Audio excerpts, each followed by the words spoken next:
Hello everyone, আসসালামু আলাইকুম।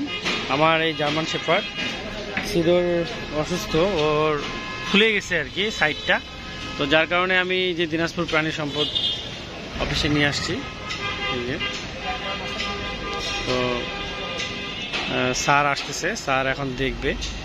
ডগটা মোটামুটি অসুস্থ আর কি। তো খাবার কমাই দিছে, হ্যাঁ, খাবার ঠিক মতো খাচ্ছে না, অসুস্থ। আর পিছন সাইডটা কেন জানি দেখতেছি টেনিস বলের থেকেও বড়, ফুটবলের থেকেও ছোট হবে, মানে অনেক বড় ফুলে গেছে। আর ও খাবার একদমই কমাই দিছে। এই জন্য আমি স্যারের কাছে আসছি। স্যার বলল যে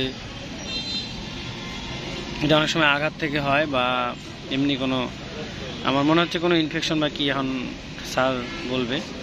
আর আল্লাহ জানে কি প্রবলেম। তো ইনশাল্লাহ সুস্থ হয়ে যাবে।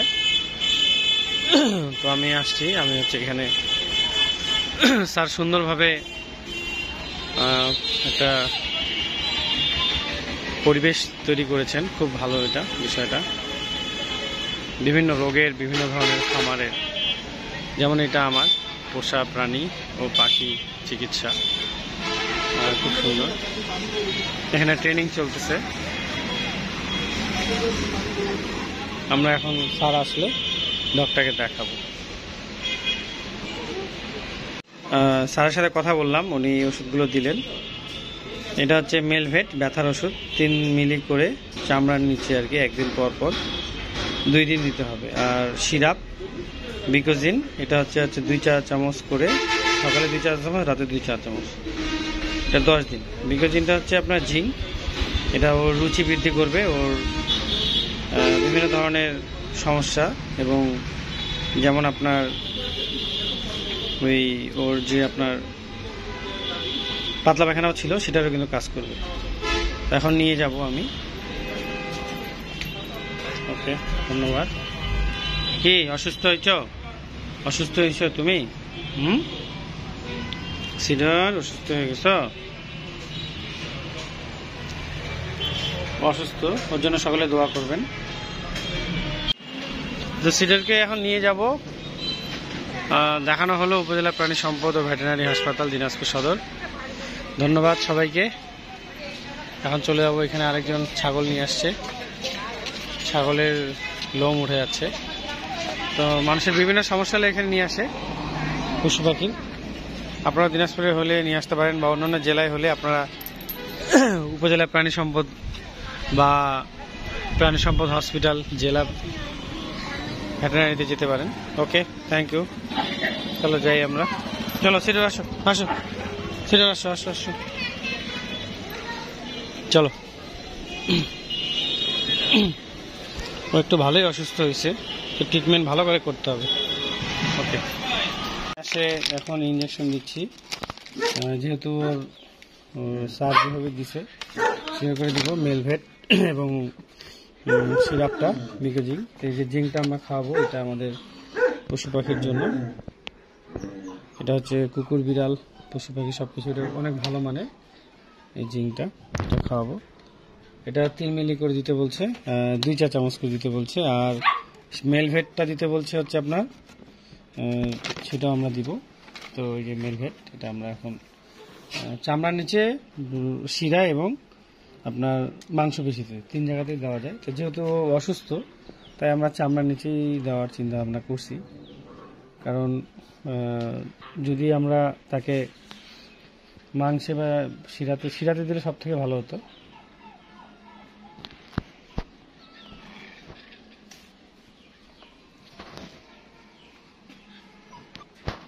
নিয়ে নিলাম, এটা দিয়ে দেবো। এটা হচ্ছে ব্যথা, জ্বর, বিভিন্ন ধরনের কাজ করে এটা।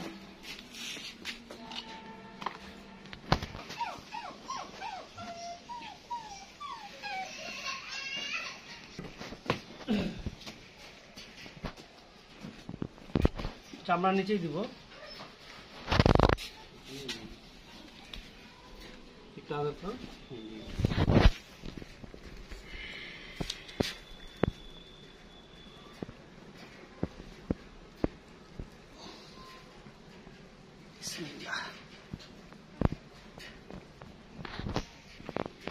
দিয়ে দিলাম।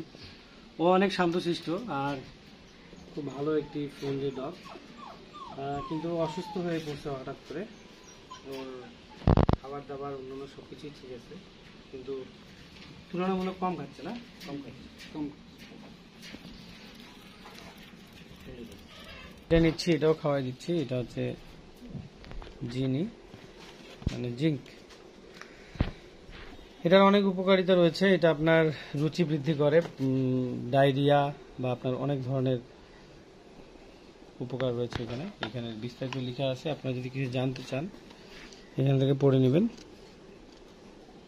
ভিতরে অনেক কিছু লেখা আছে, একটু দেখে নেন। এখানে পুশ করে আপনারা পড়ে নেবেন যদি কোনো কিছু আপনাদের জানার থাকে।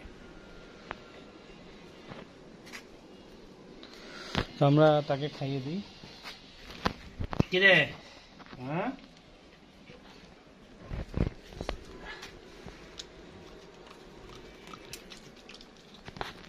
Good, very good.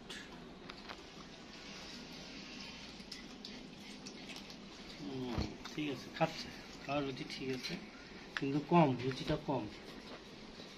খাওয়ার রুচি যেহেতু কম, সেহেতু ওকে একটু ভালো ভালো এখন মাংস দিব আমরা, ভালো মাংস এবং একটু দানাদার খাবার দিতে হবে।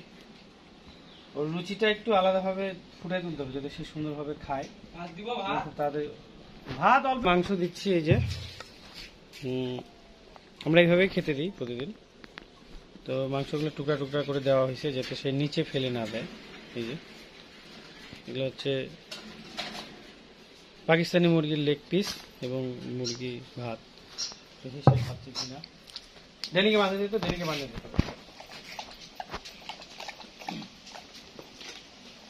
মাংস খাই, যে খা খা খাই জানি, খাই না, খা খা।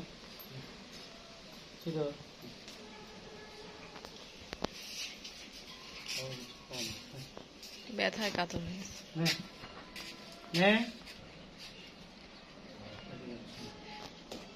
এখানে থাক, আপনি পরে খাবেন। ওর জন্য সকালে দোয়া করবেন। ও একটু আগে 2 পিস লেগ পিস দিলাম, 2টা লেগ পিস মাংস, ওটা খেয়ে নিল। একটা ড্যানি, একটা ওই সারা নাকি জানি কারে খাইছে, 8টা পিস ও খাইছে। এখন আবার মাংস দিলাম, এখনো খাচ্ছে না। হ্যাঁ, তো যাই হোক, ওর জন্য দোয়া করবেন সকলে, যাতে ও তাড়াতাড়ি সুস্থ হয়ে যায়। আর আমাদের ডগ হাউসের জন্য দোয়া করবেন। আর পশু পাখি পালন করা অনেকে মনে করে খুব সহজ, আসলে বিষয়টা তা না।